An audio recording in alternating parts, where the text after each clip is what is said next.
Temanku jaringannya mungkin lagi masalah temanku. Di hampura temanku yang jaringannya kurang bagus.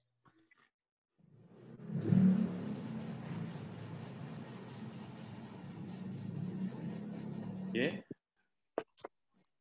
Tatapi Tua Maha Bahu. Oke. Pamanku tadi mungkin terpotong, pamanku mungkin dari awal pamanku ya tadi sempat live. Ya. Udah. Ata Cainam Nitya Jata. Yang tadi nanti dibuka ya. Ata Cainam Nitya Jata.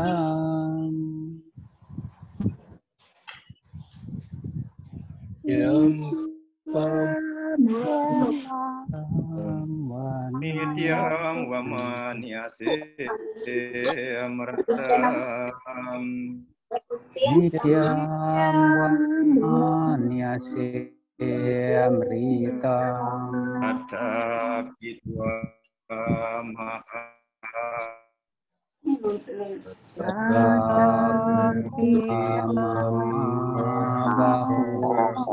Nanti kalau yang itu datang, yang tadi di fotokopi dibuka ini. Aiwan Sofitum Arasi. Naipam Soti Arasi. Ata Cainam Nitya Jata. Ata Cainam Nitya Jata. Nityam Wamanyase Mratam. Nityam Wamanyase Mritam. Tatapi Tuam Mahabaho. Tatapi Tuam Mahabaho. Naiwam Socitum Arhasi. Naiwam Socitum Arhasi. Kata samurid yang pindah sebenarnya. Sloka yang ke-26 niki masih lanjutan kita yang ke-25 kemarin. Di sini Sri Krishna menjelaskan kepada Arjuna, wahai Arjuna yang berlengan perkasa, jika engkau berpendapat bahwa sang jiwa senantiasa dilahirkan dan mati, maka tetap saja engkau tidak patut menyesal.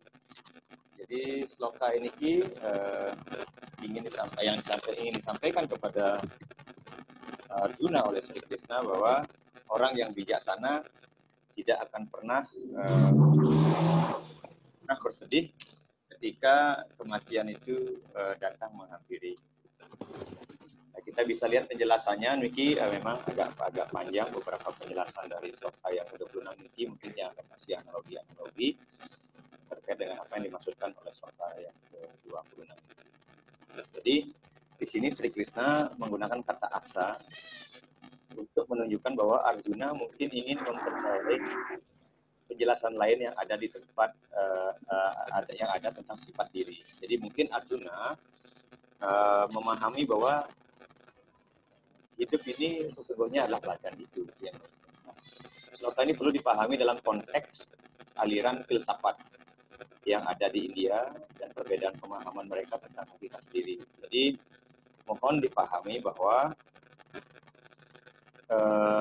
konsep filsafat atau konsep filsafat Hindu sesungguhnya tidak hanya satu. Ini yang kemudian ini bersoal di kita di Indonesia khususnya ya beberapa hal kejadian di belakangan ini. Jadi kita melihat sang diri bahkan Tuhan itu hanya dari satu perspektif, padahal konsep ketuhanan, konsep jiwa, konsep hidup dan konsep alam semesta itu setidak-tidaknya ya dipelajari oleh 6 sistem filsafat yang disebut dengan 6 yang mempercayai Weda sebagai otoritas, ya, yang disebut dengan Astika Darsana. Apa itu Astika Darsana? Yang pertama adalah Mimamsa, kedua itu Vedanta, yang ketiga dan Nyaya, kemudian Vaisesika dan Samkhya dan Yoga. Nah, hari ini di bab yang kedua kita membahas tentang Samkhya. Di dalam masing-masing cabang ini ada lebih banyak cabang lagi. Nah, ini lagi ada 6 yang Astika itu. Dari 6 ini ada lagi dibagi lagi per sub bagian. Ada yang khusus mempelajari seperti kedokteran, ada dokter umum, ada spesialis, bahkan ada subspesialis. Misalnya aliran pemikiran Weda dibagi menjadi 6 aliran. Ada namanya Adwaita Wada, ada namanya Dwaita Wada, ada Wisista Dwaita, ada Wisuda Dwaita Wada, ada Dwaita Adwaita Wada, dan ada Acintya Abeda Wada. Jadi konsep filsafat Hindu itu banyak sekali. Bagaimana kemudian konsep-konsep ini memandang sesuatu itu dari berbagai macam perspektif. Jadi ketika kita memandang sesuatu, khususnya tentang diri kita sendiri, kita juga tidak bisa hanya memandangnya hanya dari Mimamsa saja, atau Vedanta saja, atau Nyaya saja, Vaisesika atau Samkhya saja. Karena masing-masing akan memiliki pandangan yang agak berbeda, walaupun sesungguhnya esensi yang dibahasnya adalah hal yang sama. Ini sama seperti ketika kita menjelaskan sesuatu misalnya tentang gula. Mungkin akan ada yang menjelaskan dari rasanya, dari bentuknya, bagaimana proses terjadinya, dan lain sebagainya. Itu dipahami oleh filsafat Vedanta kita seperti itu. Sehingga nanti ketika kita menemukan perbedaan di tengah masyarakat, tentu kita tidak boleh langsung menjustifikasi hanya menggunakan satu pisau bedah atau satu tolak ukur. Itu yang dimaksudkan oleh ini. Yang selanjutnya, yang slide berikutnya, Ji.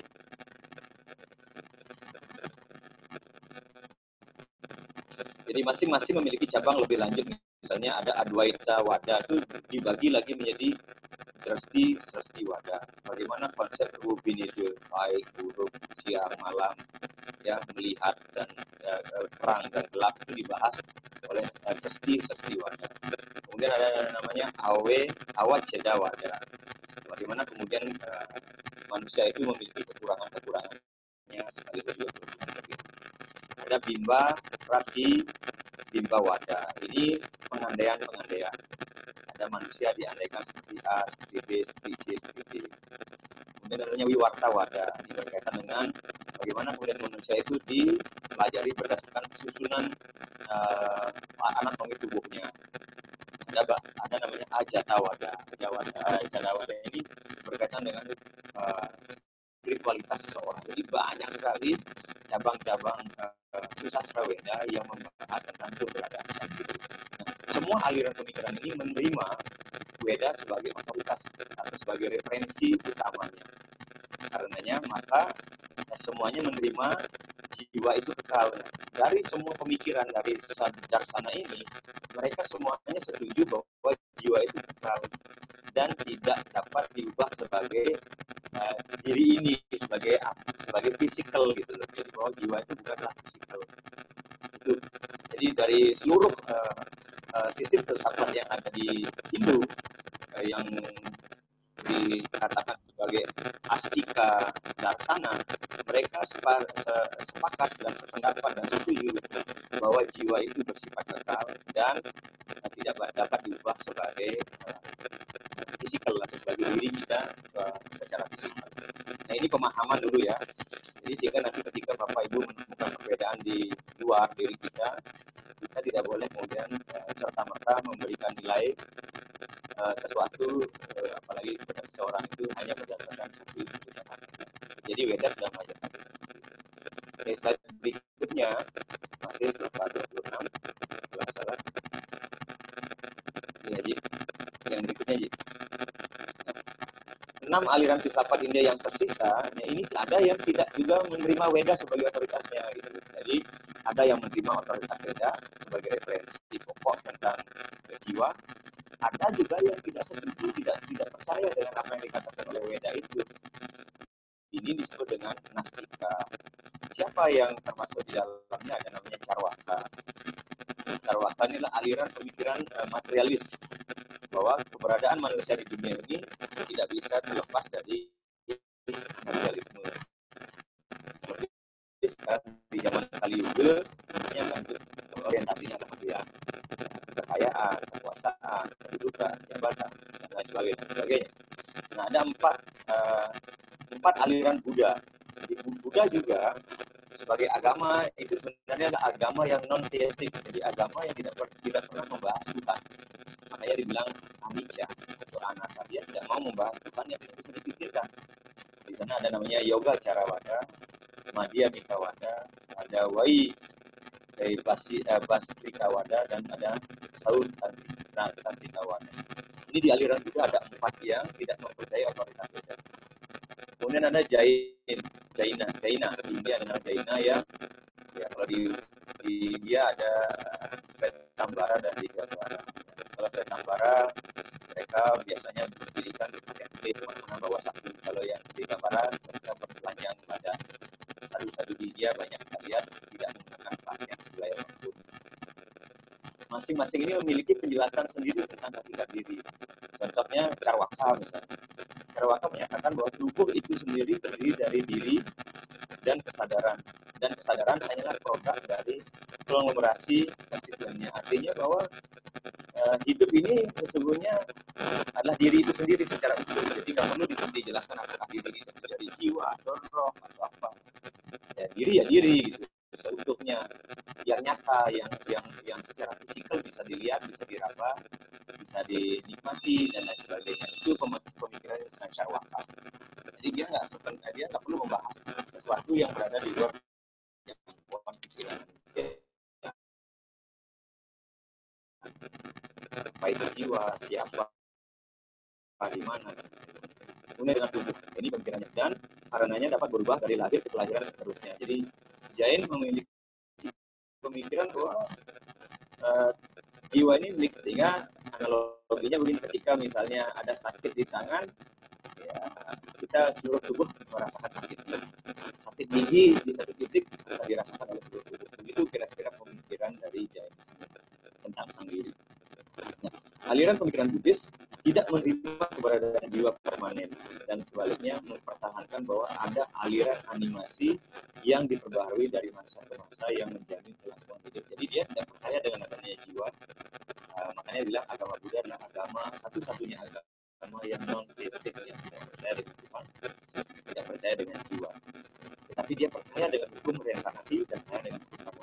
Jadi pembaharuan itu justru dilakukan dari apa-apa yang kita lakukan, bukan dari keberadaan sang jiwa atau keberadaan Tuhan sendiri. Walaupun secara tidak langsung Buddha tidak menyatakan bahwa saya tidak percaya dengan Tuhan, cuman Buddha tidak pernah mau membahas apa itu Tuhan, apa itu jiwa. Karena itu di dalam Buddha diyakini itulah sesuatu yang berada di luar jangkauan pikiran manusia. Itu pemahamannya Buddha seperti itu. Oke, dilanjutkan.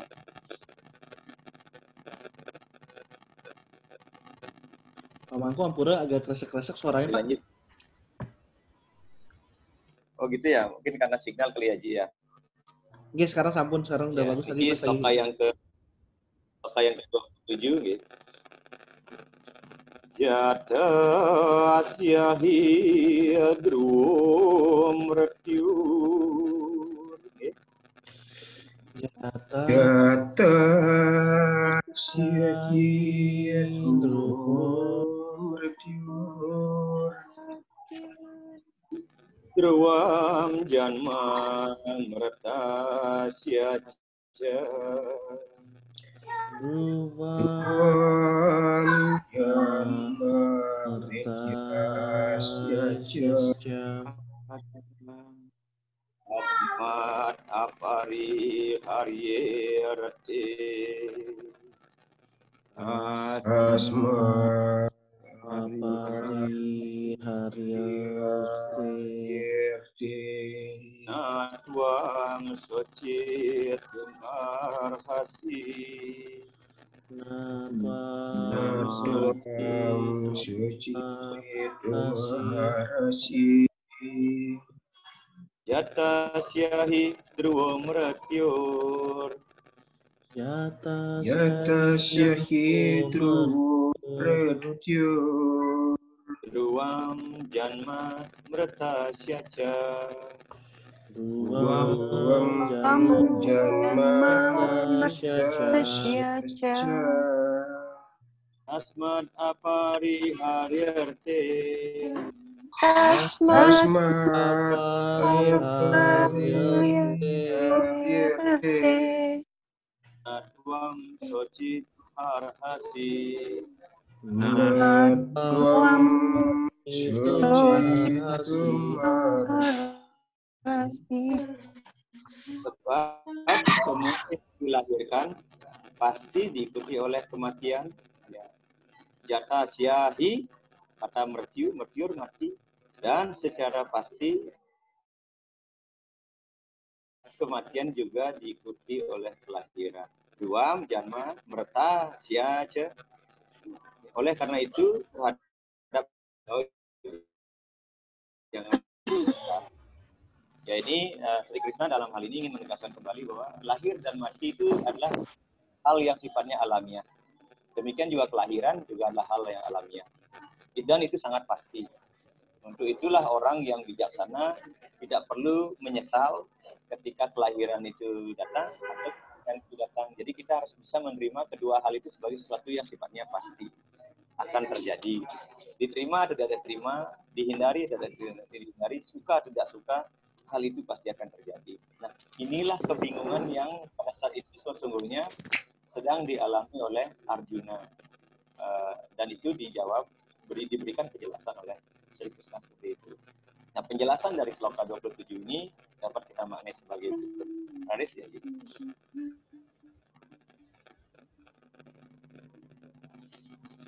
Yang berikutnya, Ji.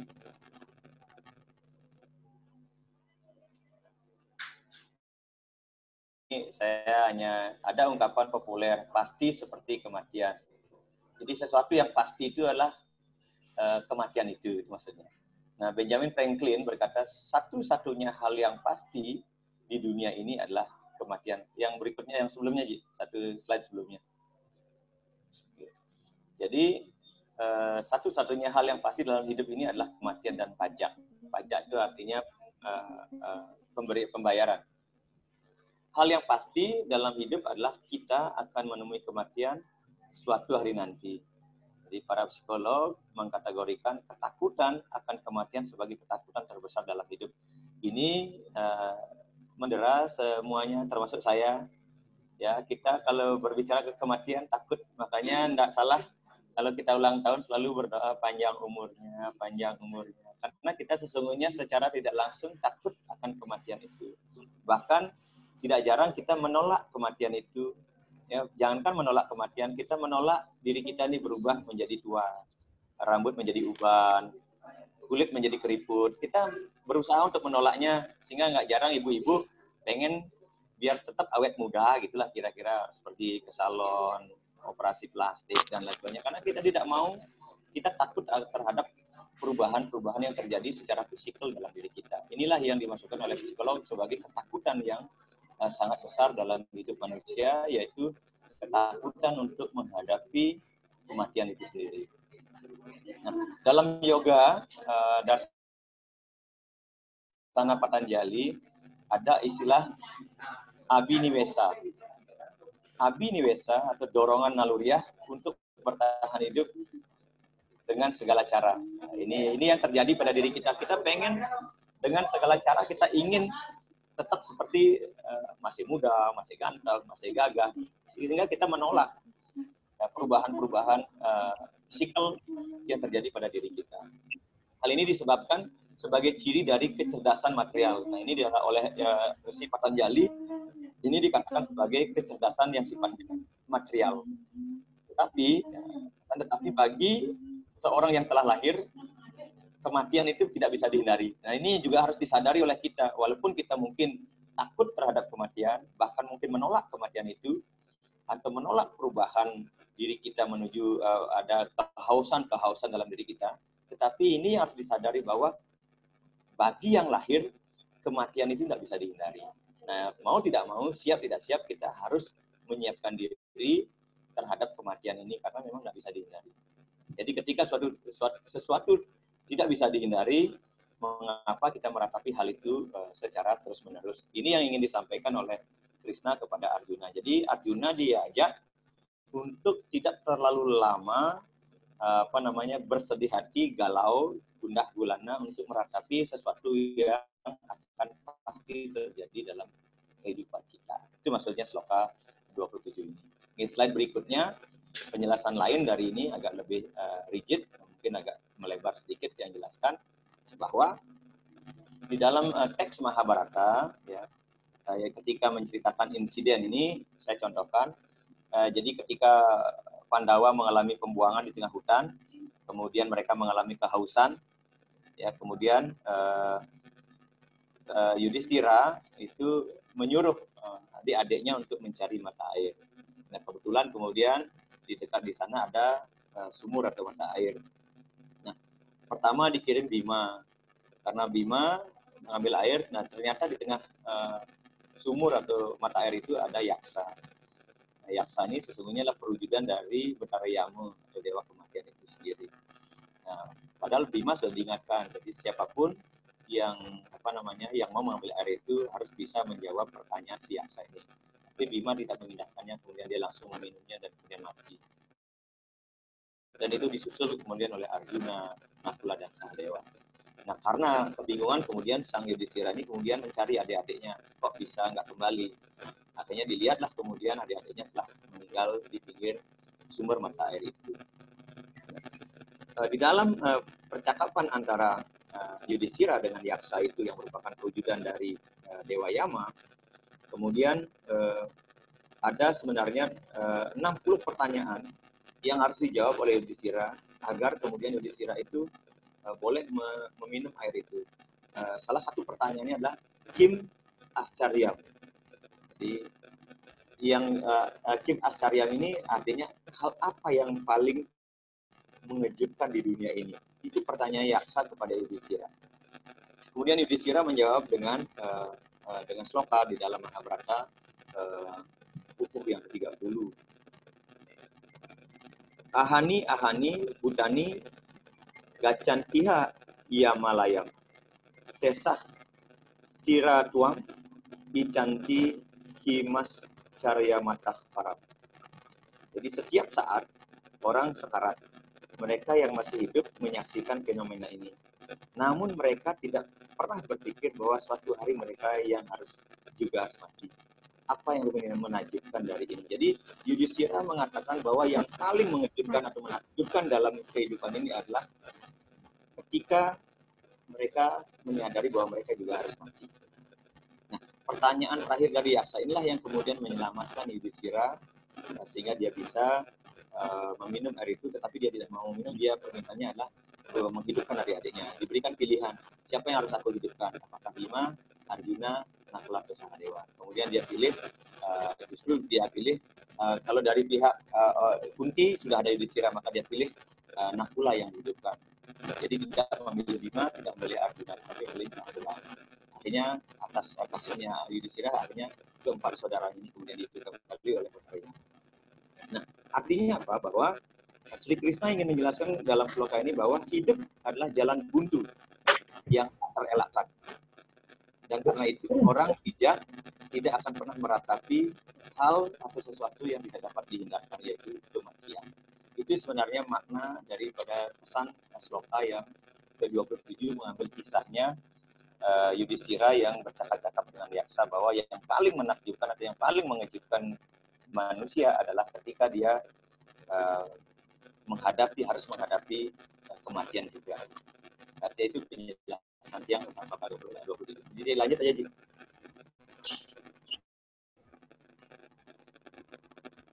Nah, sloka yang ke-28, Bapak Ibu Saudara kami kita baca bersama-sama.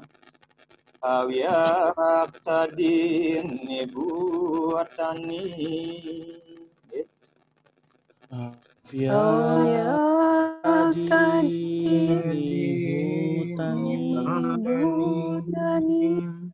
Vyakta madyan nibarata. Vyakta madyan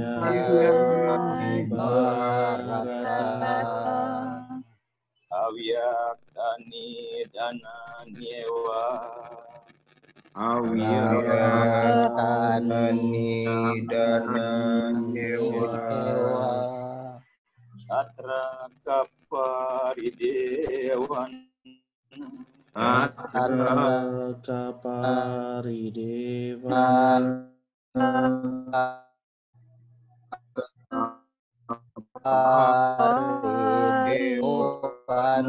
Awyakadini Awyakadini Yakamadiani Bharata.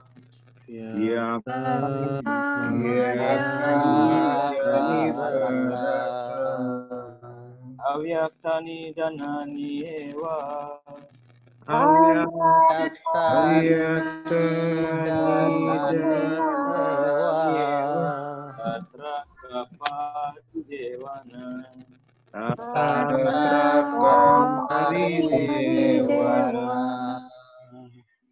Wahai Arjuna, sebelum dilahirkan, semua makhluk hidup tidak berwujud.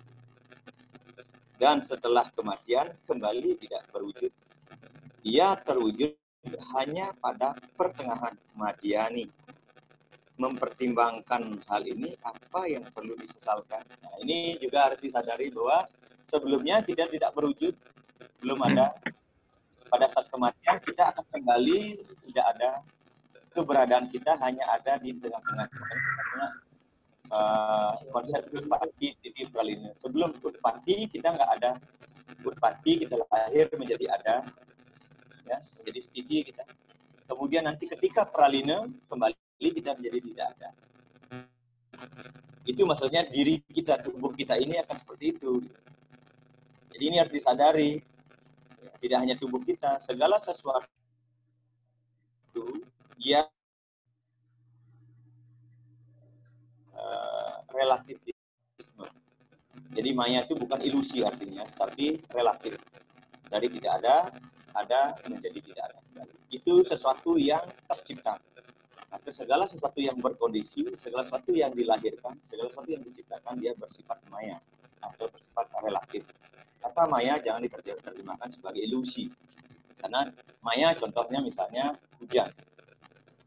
Pada saat hujan, nyata kita akan basah. Tetapi sebelum hujan kita kering. Kemudian pada saat hujan kita basah.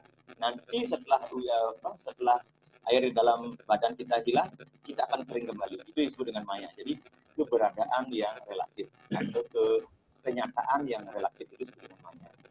Jadi jangan pernah kemudian mungkin selama ini kita pernah mendengar bahwa maya itu diartikan sebagai sesuatu yang ilusi. Ilusi sangat berbeda artinya dengan maya. Oke, penjelasan yang di 28 di nanti yang mungkin ada bagan atau diagram yang nanti kita bisa diskusi. Nah, penjelasan sloka 28 ya, Sri Krishna menghilangkan penyebab ratapan sehubungan dengan jiwa dalam sloka. Kita sudah bahas dalam sloka yang ada 20 dan sehubungan dengan tubuh di dalam sloka 227 tadi. Jadi ada kaitannya dengan jiwa pada sloka 20 dan tentang tubuh pada sloka 20. Nah, sekarang Sri Krishna memasukkan keduanya dalam sloka ini, dalam sloka 28. Jadi Resi Narada menginstruksikan Yudhishthira dengan cara yang sama di Srimad Bhagavatam. Ini dalam Srimad Bhagavatam, Yudhishthira oleh Resi Narada diberikan nasihat seperti ini. Yan maniase druam lokam arwada nahi sociaste.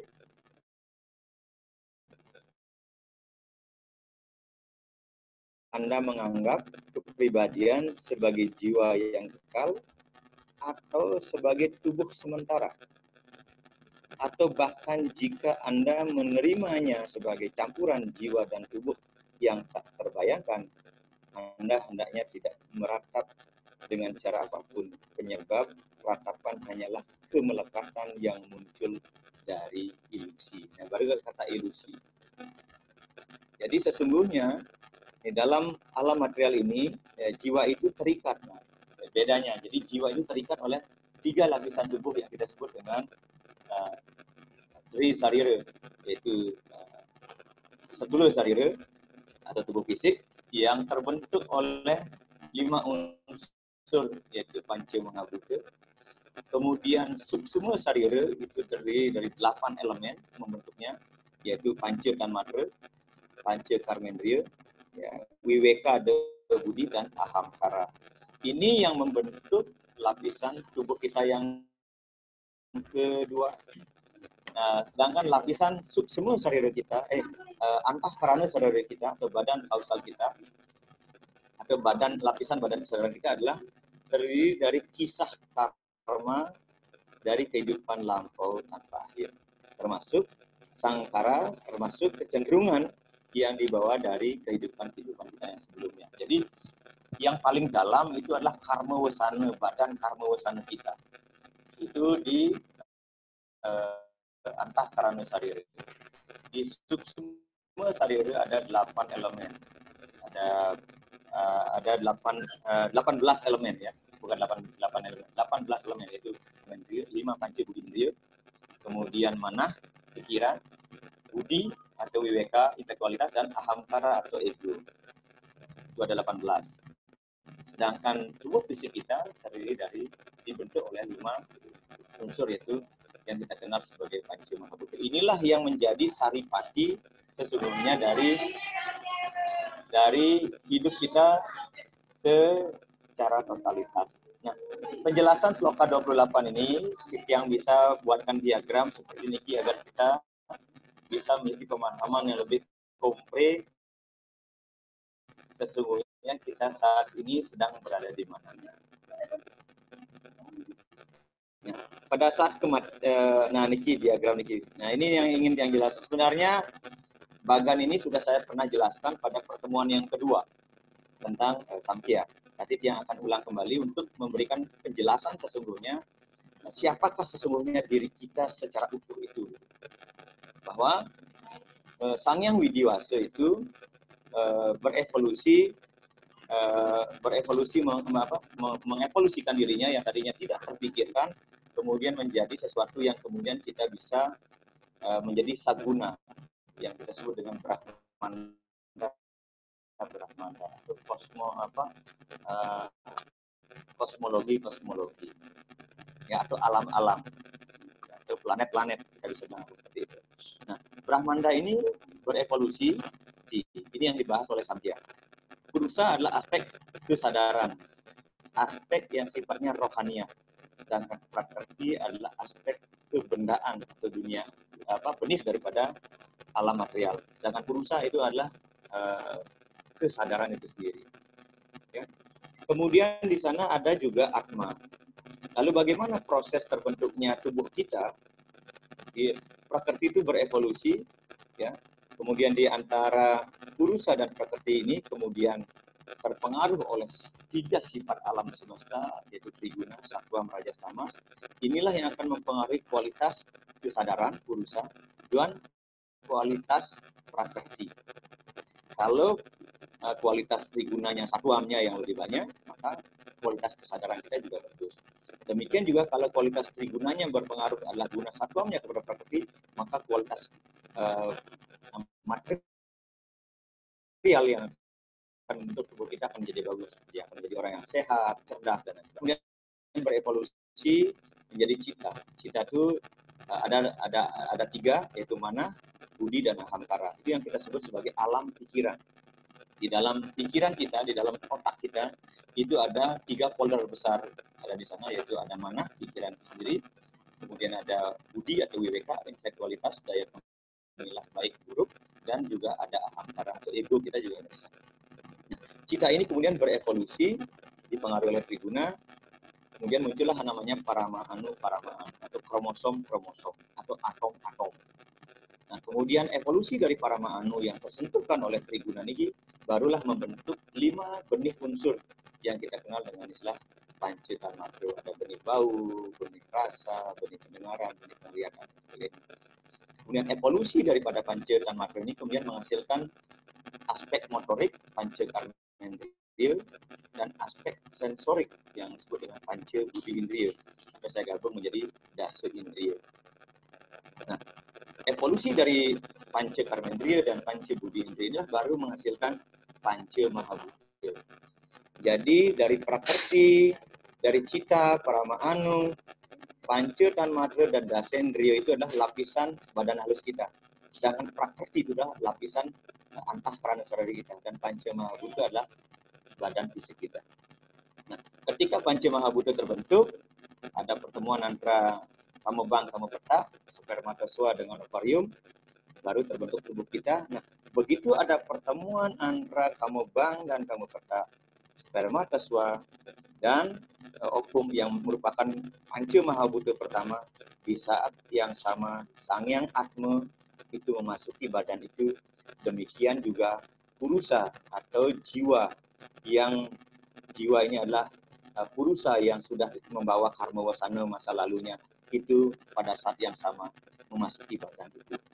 Maka sejak itulah kemudian kehidupan itu terjadi. Jadi tidak sama dengan agama yang lain mengatakan bahwa di hari kesekian baru ditiupkan roh.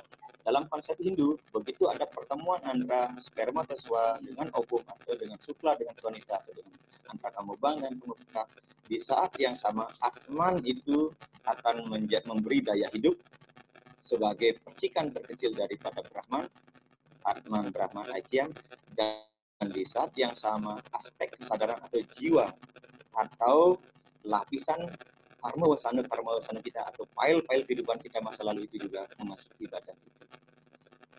Itulah yang kemudian melahirkan manusia hidup yang kemudian mampu berkarma baik dan berkarma buruk sesuai dengan kualitas jiwa, kemudian kualitas prakriti, dan Atman hanya sebagai saksi atau pemberi energi daripada kehidupan itu. Nah, ketika kemudian kematian itu ada, ketika terjadi kematian, tubuh kita menjadi jenazah. Jenazah ini adalah unsur prakrtinya. Pada saat yang sama, maka Sangyang Atma yang merupakan percikan terkecil dari Tuhan ini akan kembali kepada Tuhan itu sendiri. Karena dia Atman Brahman yang dia tidak akan tersentuh oleh dosa dan lain sebagainya. Dia akan kembali kepada Brahmanda. Sedangkan karma baik dan karma buruk kita itu kemudian dia dikenal sebagai roh.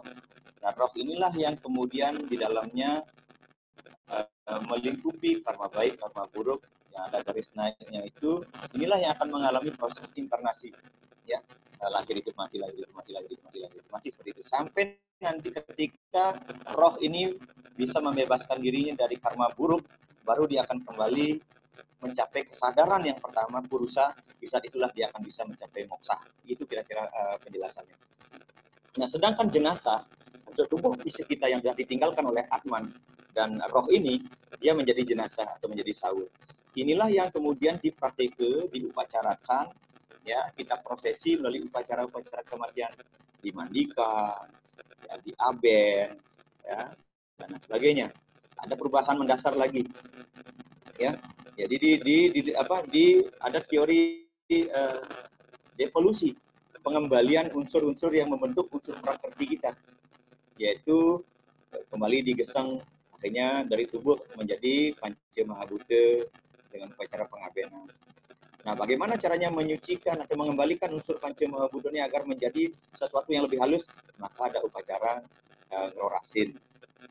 Nah, itulah proses untuk menyucikan panca karmendriya, panca budi indriya, panca tanmatra, parama anu, untuk menjadi cita, manah, budi, dan ahamkara. Kemudian lagi ada upacara yang lebih lanjut, yaitu upacara nilapati, upacara penyucian kembali tingkat akhir, yaitu agar bagaimana unsur panca mahabhuta ini, tubuh ini kemudian disucikan agar kembali kepada zat asal pertamanya, itu prakerti.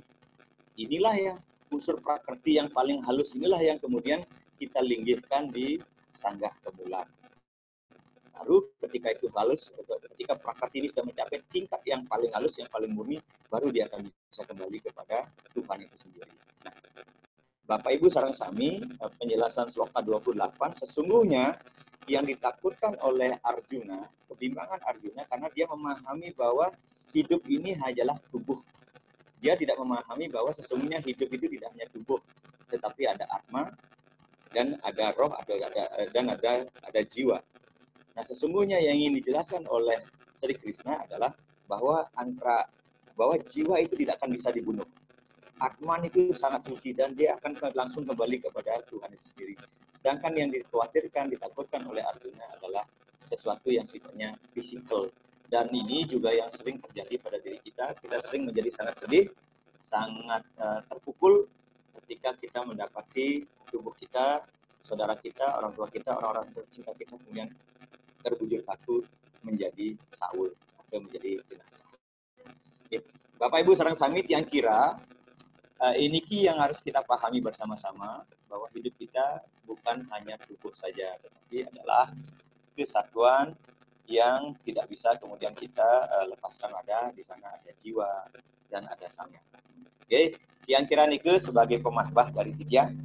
Ya, selanjutnya mari kita diskusikan bersama-sama. Kalau melihat diskusi kita pada siang hari ini, yang sinap dengan puji Santi, Om Santi. Yang kembalikan ke Pak Dewa. Garis Pak Dewa. Oke, semua pemangku penjelasannya lumayan. Hari ini kita bahas 3 sloka, walaupun cuma 3 tapi pembahasannya lumayan panjang. Oke, masih mengenai soal jiwa dan Atman. Mungkin ada Bapak Ibu yang ingin bertanya, dipersilakan.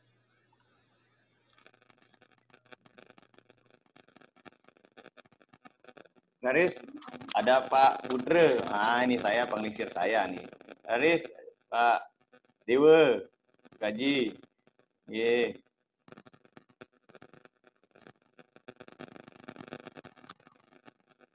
Yang lain ada yang mau mendahului? Ye, sira mantan dados. Niki memang agak unik nih. Pokoknya menarik lah kalau kita bahas niki. Oke, sukses tiang hari ini. Garis, Haji. Sekarang sami. Om Swastiastu, Haji. Memang sloka niki menarik karena ada 2 hal yang bertentangan, tetapi diminta bersikap sama. Gitu. Jadi apakah dia astika maupun nastika gitu. Jadi kalau ada yang percaya bahwa ada roh di dalam diri kita yang memang tidak bisa mati, atau hanya semata-mata tubuh fisik saja yang memang hidup, yang nanti akan mati. Jadi berpikirnya diri ini adalah tubuh, atau diri kita itu adalah yang sejati yang ada di dalamnya gitu. Itu sama-sama dianjurkan untuk tidak menyesali apapun yang terjadi dalam hidup ini. Kalau menangkap poin ini, bahasanya sederhana, dimengertinya juga mudah gitu. Namun untuk melakoni, bisa merasakan bahwa kita ini hanya sebagai saksi itu tidak mudah. Yang menjadi fenomena di kita, di Bali ini, biasanya kalau ada upacara ngaben itu, masih ada lagu yang isinya itu mendoakan agar nanti hidup berikutnya bagus gitu. Nah itu ciri bahwa kita belum bisa menerima keadaan sekarang. Kita ingin nanti lahir lagi itu yang lebih bagus lagi menurut ukuran kita yang sekarang. Lagu ini lazim kita kenal dengan lagu Aji Kembang. Itu lagu Aji Kembang yang isinya 8 baris ya. 8 bait. Di baris pertama itu sebenarnya tentang ingin mendudukkan nama-nama dewa di dalam diri kita. Untuk kesadaran tentang aksara di dalam diri kita. Namun 3 baris belakangnya itu isinya itu permintaan yang kalau nanti lahir lagi gitu. Jadi ada agak bertentangan dia. Nah, sedangkan di dalam pemahaman untuk penyadaran diri itu tujuannya itu bukan untuk lahir lagi, tapi untuk moksha.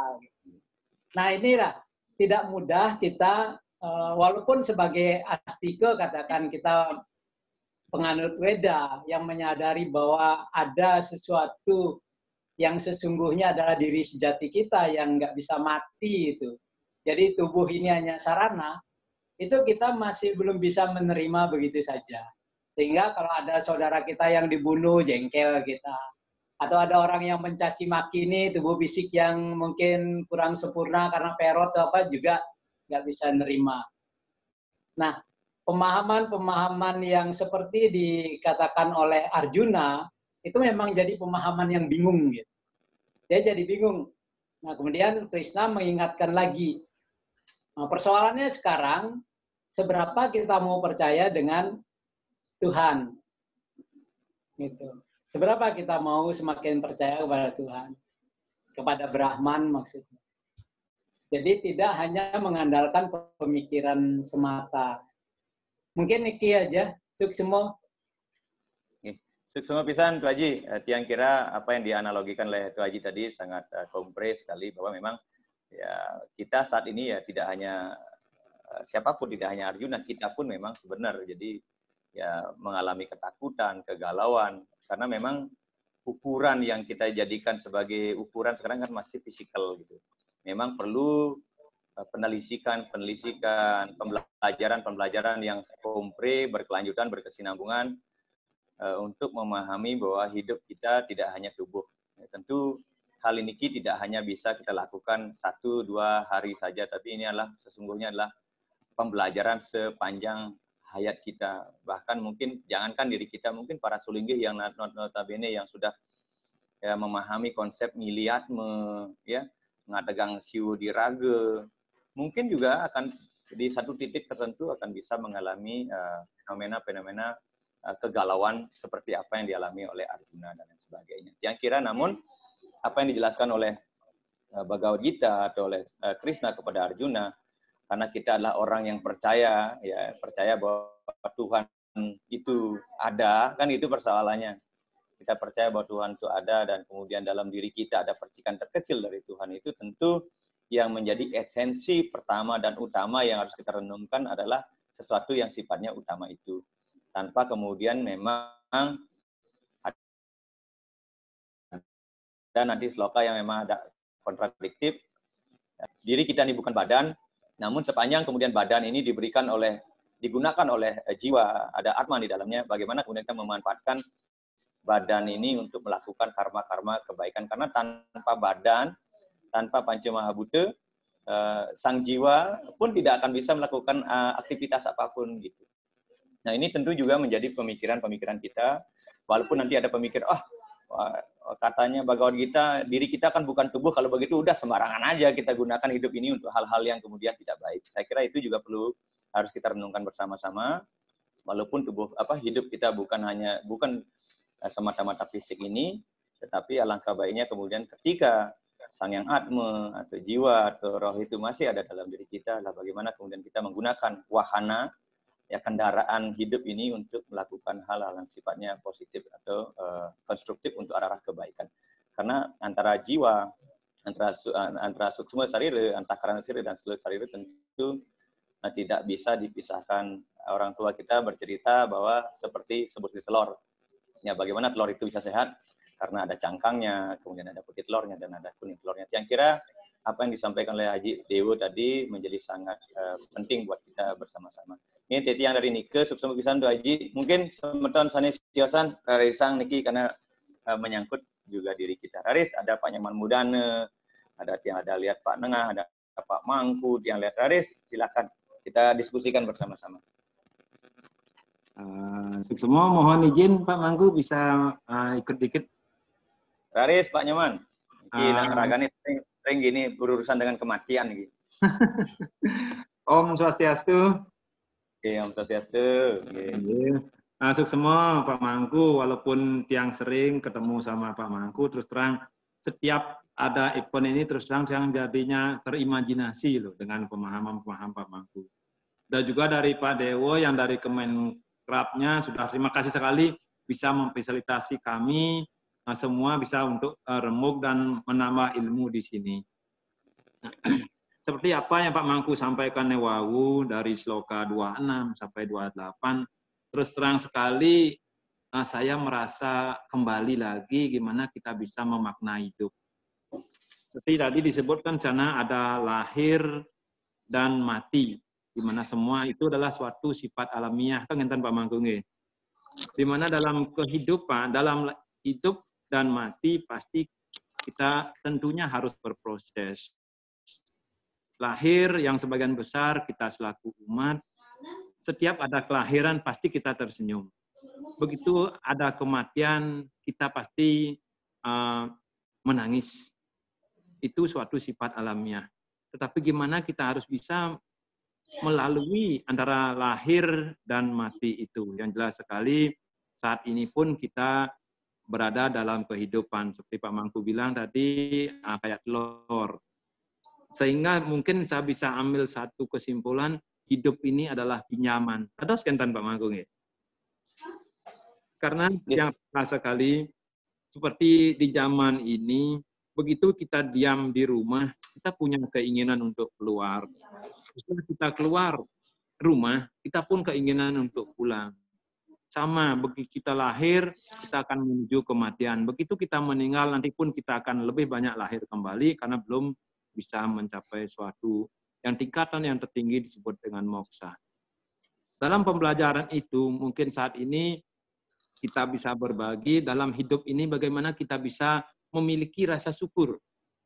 Syukur yang pertama, kita harus belajar untuk kuat, belajar untuk ikhlas, belajar untuk tegas, dan terakhir sekali, belajar untuk syukur. Syukur di sini mungkin syukur atas karunia nafas yang diberikan, syukur atas keluarga yang kita miliki, syukur atas pekerjaan yang kita sudah diberikan, syukur atas kesehatan, syukur atas nikmat, dan yang terakhir selalu senantiasa syukur kepada Ide Yang Widiwasa. Itu yang poin penting sekali yang mungkin yang bisa ambil dari Sloka 26 sampai 28 ini Pak Mangku. Mungkin kurang lebih itu yang sampaikan Pak Mangku. Suksema kalah oleh yang Om Santi Om. Ya, suksema pisan Pak Nyaman. Ya tiang sangat setuju sekali ya. Kalau dibilang ada yang mengatakan ya hidup ini pinjaman, ya memang pinjaman karena dipinjamkan, kita meminjam sementara, dipinjamkan oleh Tuhan untuk kita, diberikan kesempatan oleh Tuhan agar kita bisa memperbaiki kualitas kehidupan kita, sehingga kita dipinjamkan badan dalam wujud manusia. Dan yang kira sloka ini akan sangat sejalan dengan apa yang disampaikan oleh Wararuci di dalam Sarasa Muscaya, bahwa kita tetap harus bersyukur dilahirkan menjadi manusia, karena untuk lahir menjadi manusia itu tentu adalah sesuatu yang sangat sulit didapatkan.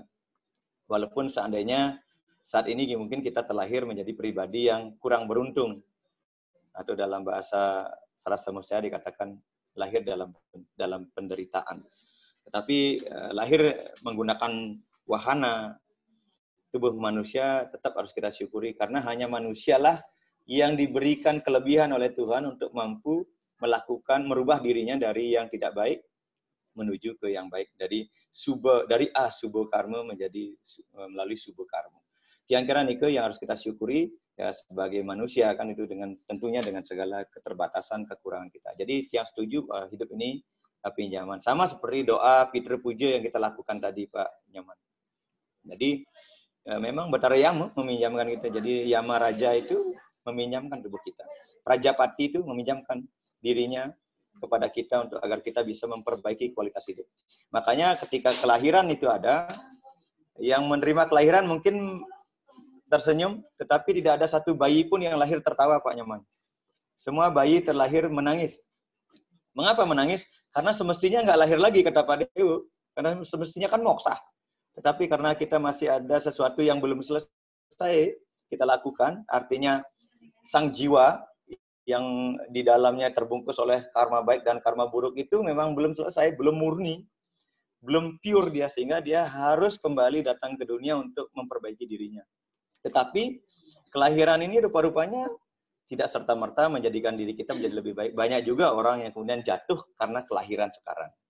Ya, tidak semuanya kemudian bisa meningkatkan kualitas hidupnya, tapi juga tidak sedikit yang kemudian jatuh karena karma-karma buruk yang dia lakukan. Jadi tidak ada satu bayi pun yang lahir tertawa, semuanya menangis karena dia menderita datang ke dunia ini. Makanya dunia ini disebut dengan mertiu pada. Kata mertiu itu mati. Sesungguhnya kita lahir dalam rangka untuk menunggu kematian. Begitu kita lahir, sebenarnya proses kematian itu sudah terjadi. Bisa terjadi di awal, di pertengahan, atau di akhir. Makanya dibilang dunia inilah mertiu pada alam penderitaan. Tetapi karena kita walaupun lahir di alam penderitaan, kita karena diberikan tadi ada 3, ada budi, ada manah. Nah ini yang harus kita kelola dengan baik agar tidak aham karenya yang lebih mendominasi. Saya kira Nike yang sangat setuju sekali dengan Pak Nyoman. Ya lalu bagaimana kemudian kita menggunakan pinjaman ini agar berdaya guna, bermanfaat. Sehingga kata Pak Dewo tadi, bagaimana kemudian seharusnya kita mencapai moksah itu, ya walaupun ada tembang aji kembang tadi yang tetap berharap, yang kira kemudian kidung aji kembang itu tentu di-create oleh penglingsir kita dalam rangka aspek kesadarannya menyadari bahwa sangat sulit sekali untuk bisa mencapai moksah. Yang kira ikut aja ya. Sehingga paling tidak ada harapan mendasar, nah yenten man moksah, pet prade, benjang pungkur, malih manumadi, manumadi, dados sesuatu yang lebih, ya kualitasnya lebih meningkatkan begitu. Itu mungkin pemikiran penglingsir kenapa meng-create Haji Kembang Nike sampai harus menghidupkan aksara dalam tubuh semasa hidup. Maka yang katakan pada minggu yang lalu, jangan sampai pada saat sudah mati baru ngai kajang aeng-aeng gitu, aksara megenap misinin gitu. Walaupun itu sesungguhnya ada manfaatnya tapi tidak maksimal dibandingkan kalau misalnya semasa hidup ini kita nguripang aksara dalam tubuh kita. Itu kira-kira Pak Haji ngelihang dewa ring sarire gitu. Kalau Pak Nyoman bilang istilahnya nandurin karangawa, aduh saya masih sangat terkesima ketika ide pedanda Wayan Madi Sideman mengatakan Guno dusun singelah cari karang awaki tandurin gitu. Artinya sesungguhnya pada saat hidup inilah kita harus ngelingihang aksara, ngelingihang dewa ring sarire gitu sebenarnya. Sehingga nanti aksara-aksara yang ditulis dalam kain dan lain sebagainya bermanfaat, tetapi akan lebih bermanfaat kemudian kalau kita ngelingihang aksara semasih kita bisa hidup ini. Yang kira Nike mungkin dasar kenapa tutur Haji Kembang itu muncul. Ya mungkin menyadari orang tuanya pet rade ten merisedayang moksah. Ya paling tidak nanti kalau lahir perempuan menadi dados wong lis tuayu. Yang menadi dados wong lanang menadi dados wiku sakti. Begitulah kira-kira doa-doa para sulingnya ketika mengantarkan kematian Haji. Yang kira Nike semua pisan Pak Nyoman. Nggih, Raris kayaknya Bu Made Bu Gede sendiri sampun kenyam-kenyam nih yang persilakan Bu Gede. Oke, silakan kalau ada yang lain yang bertanya.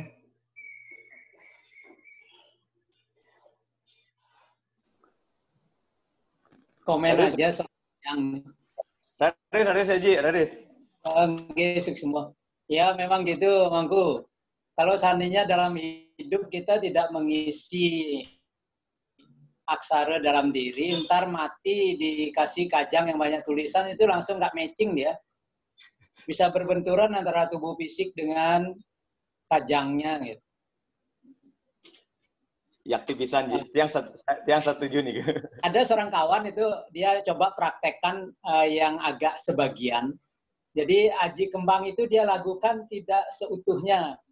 Hanya sampai baris kelima itu untuk mencoba karena dia tidak tahu bagaimana ilmu untuk nandurin karang dewek gitu karena orangnya polos gitu. Jadi dia cuma baca Haji Kembang itu untuk dirinya, bukan pada saat untuk ada kelayu sekarang gitu, tapi hanya untuk dirinya sehari-hari. Dia baca ke-9 karena Nawa Sanggo isinya tuh Haji Kembang, ke-9 itu hanya dalam 5 baris saja. Jadi pas ngelinggihan itu dia ingetin tubuh fisiknya, kemudian di mana apa aksaranya, apa dewonya, terhenti di sana. Dia tidak lanjutkan dengan nanti kalau mati, nah itu untuk urusannya orang mati saja gitu. Biar orang lain yang mendoakan berikutnya gitu. Enten Suksimo, hanya komen. Suksimo bisa Najit yang sangat setuju sekali bahwa ya itu yang harus kita lakukan. Karena kita sering sekali, ya ini tidak ada yang salah. Mencari Tuhan keluar itu becik, gitu kan, sembahyang ke pura, tirta-yatra, itu becik. Tetapi alangkah baiknya juga kita memberikan ada waktu yang kita harus gunakan untuk mencarinya di dalam. Yang kira semeton yang wenten di ruangan ini tentunya sudah melakoninya melalui meditasi, permenungan, apapun bentuknya. Apapun yang kita lakukan dalam rangka untuk menemukan yang esensi yang di dalam, itu juga sangat bagus. Artinya istilahnya cara makin ya keluar kita juga mesti mekrame, kita juga mencari beliau karena Tuhan itu ada di mana-mana, wiyapi wiyapake. Di luar kita juga mencari beliau, ke dalam jangan dilupakan, jangan terlalu asik mencari yang di luar gitu, karena yang di dalam yang sapine gitu. Ini yang sering terjadi gitu. Artinya ya analogi yang sederhananya kita yatra hidah nih merajani nih sapine gitu. Jangan sampai juga seperti itu. Ini kan banyak orang begitu. kita atur kemana-mana insap meraja sanggah ini sendiri odalan insap ini gitu misalnya, ini juga tidak baik. Itu kan juga diri kita, bolehlah pernah mau film dan tapi jangan kemudian tidak meluangkan waktu untuk menyapa beliau ya yang sudah melinggih jenak ring Meru Sarira kan kita diaji ya, itu sudah ada jenak ring Meru Sarira katanya, beliau sudah ada di Meru Sarira kita. Ini yang kemudian harus sering-sering diketuk pintunya, tok permisi ya. Tiang sangat setuju sekali ya. Banyak pengelingsian kita yang mempraktekkan itu haji kembang niku bener Ji. Jadi ini pun istilahnya ngelinggihang dewa di deweke gitu istilahnya ya. Bagaimana kemudian membawa konsep ketuhanan itu ke dalam dirinya. Tiang kira ini akan sangat bagus kalau kita bisa mempraktekannya dalam keseharian. Tiang kira nih, sukses pisan Haji. Ada Bu Made Indrayani, kalau nggak salah beliaunya ini di Kabupaten Bekasi. Ya, saya kenal baik beliaunya. Nih beliaunya kalau nggak salah di mana nih, Sekolah Tinggi Transportasi Darat kalau nggak salah ya. Wah, luar biasa. Ampura niki tiang nembe ikut niki webinarnya Jeromangku. Pasti sibuk saya tahu. Aton baru tiang ini. Ampura Jeromangku tiang tadi sebelumnya tiang matur suksema atas tambahan komen-komen dari sesepuh wau nggih sangat baik nggih. Tiang tertarik niki Jeromangku dengan bagan yang samkia tadi Jeromangku mau bertanya. Berarti kalau dari bagan Nike pada proses penciptaan alam termasuk manusia Nike di level mana Triguna Nike sudah mulai masuk Jermangku penikah mantan sesama. Jadi ketika Tuhan itu berevolusi membelah dirinya menjadi dua unsur pertama Purusa dan Prakrti, di sana Triguna itu sudah muncul. Jadi Triguna itu adalah sifat alam semesta, sifat kosmologi yang memang didesain oleh Tuhan untuk memberikan keberimbangan daripada alam ini. Nah, jadi ketika ada muncul Purusa dan Prakrti, maka di saat yang sama sifat alam itu akan ada di sana. Jadi Triguna, Satwa, Rajas, Tamas itu akan ada di sana. Jadi inilah yang kemudian nanti akan mempengaruhi kualitas kehidupan kita, kualitas kesadaran, kualitas alam semesta, kualitas tubuh kita, dan lain sebagainya. Jadi pada saat itu sudah muncul. Itu yang keren. Nah, Triguna ini juga sangat lekat kaitannya dengan retam, hukum sebab akibat. Atau kita kenal dengan kalau bawa ke manusia hukum karma pala, tapi kalau hukum alam semesta namanya hukum retam, hukum kepastian. Jadi kalau kita menyentuhkan kebaikan, dia kembali kebaikan. Kalau kita menggunduli hutan, kembalinya banjir bandang. Kalau kita mencemari lautan, ya seperti itu. Kalau sumber daya alamnya dikeruk, dihabisin, ya kita jadi seperti itu. Jadi alam itu kan netral, dia hanya akan mengembalikan apa-apa yang kita lakoni. Nah, Triguna ini dekat sekali dengan retam, dan Triguna niki akan menjadi satu kesatuan yang kadang-kadang sulit kita memberikan deskripsi secara utuh di mana posisi antara Triguna dengan retam itu. Padahal karena dia ada di dalam satu-satu, sama dengan kita membicarakan antara api dengan bara dengan panasnya, kira-kira seperti itu. Jadi munculnya Triguna adalah pada saat Tuhan sudah sangat dewasa menjadikan dirinya, kalau saya bilang menjadikan dirinya dua aspek. Pertama keberadaan, itu aspek kesadaran atau Purusa, dan aspek material atau Prakrti. Tapi jangan diterjemahkan. Di agama lain diterjemahkan Purusa dan Prakrti ini sebagai Adam dan Hawa. Nah, itu yang nggak benar. Jadi konsep ini kan diambil dari sana, kemudian diterjemahkan ada pertemuan ada Adam dan Hawa. Tapi sesungguhnya Purusa dan Prakrti bukan laki dan perempuan. Ya, ini bukan laki dan perempuan. Jadi karena dalam diri perempuan pun ada kromosom X-nya, ada kromosom Y-nya. Jadi ada di dalam tubuh wanita, makanya sangat bagus sekali. Di dalam wanita itu, kalau wanita ampura, kalau mau menikah, kalau mau punya anak, sesungguhnya tidak perlu suami. Karena dia bisa, di dalam tubuh wanita itu sudah ada spermatozoa dan ovarium. Tapi di tempat laki-laki tidak ada ovarium. Ya, tapi konsep sukla dan swanita itu ada di setiap kehidupan, hanya dominasinya saja dan berbeda. Di wanita lebih dominasi swanitanya, di laki-laki suklanya.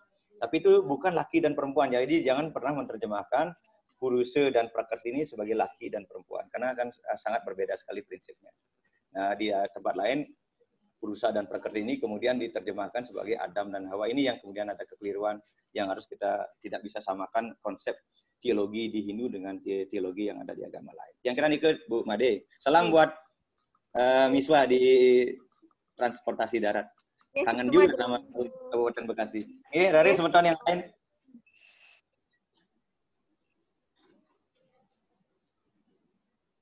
Pak Nyoman Dharma Yasa kemana? Ada nggak Pak Nyoman? Lagi ada acara katanya Pak, jadi mendengarkan aja Pak. Oh, Gendan. Iya, ada lagi mungkin. Baik, kalau Bapak Ibu. Malih, ada Bu Gusti Ayu Laksmi di Gianyar. Aris Bu Gusti. Menawi beliaunya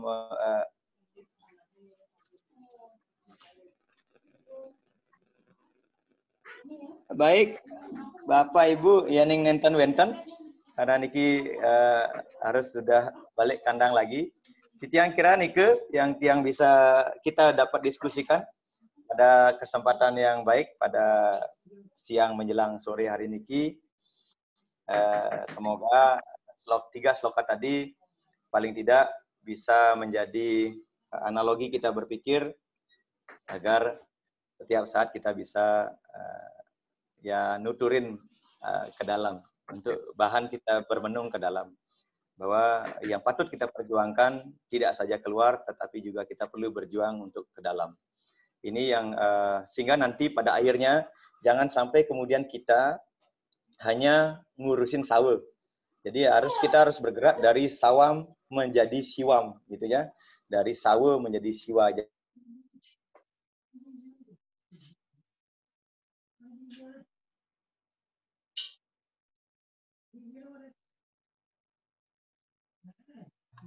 Pamangku terputus sepertinya.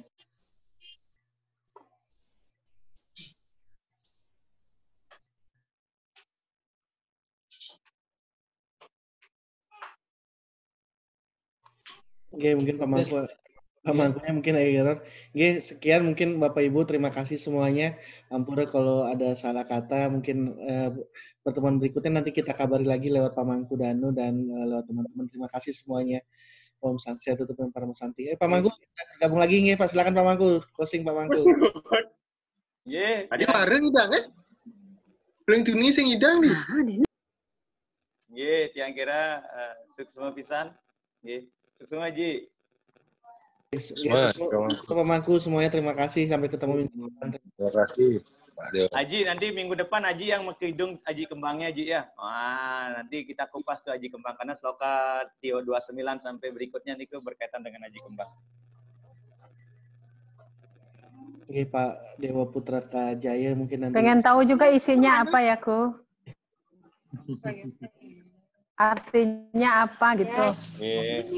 Bagus, Bu. Pokoknya nanti ada yang pakai hidung soalnya kalau ada orang meninggal Bu Gede sendiri biasanya bagian konsumsi jadi nggak ditutup gitu. Oh, biar yang jago-jago hidungnya aja tuh yang pakai hidung tuh. Ya, boleh. Nanti kita undang yang jaga pakai hidung, nanti kita kupas di kembang. Betul. Pengen tahu artinya secara keseluruhan. Ya, nanti boleh kita maknai. Benar sekali. Langsung dirasakan oleh dirinya juga boleh. Tapi kalau kerauhan, jangan loncat-loncat.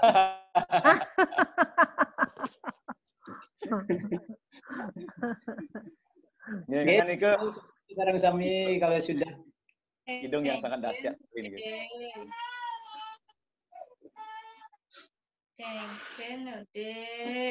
Yesus semuanya, udah tiang tutup nih.